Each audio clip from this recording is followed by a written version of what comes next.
সারাদিনে কত কথা বলি, কত সংসারের কথা, কত পরচর্চা পরনিন্দা করি, কিন্তু মনের ভুলেও একবারের জন্য আমার বদন থেকে হা গৌর শব্দটা উচ্চারণ হয় না।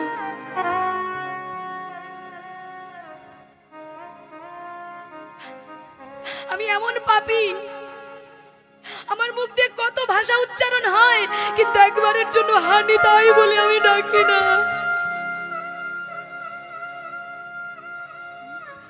এমন করুণা সিন্ধু অবতারে, এমন পতিত পাবন অবতারে গৌরহরি সবাইকে কৃপা করেছেন, জগাই মাধাইকে উদ্ধার করেছেন, চাঁদ কাজীকে উদ্ধার করেছেন, চপল গোপালকে উদ্ধার করেছেন, সবাইকে উদ্ধার করেছেন তিনি। কিন্তু আমি এমন পাপী,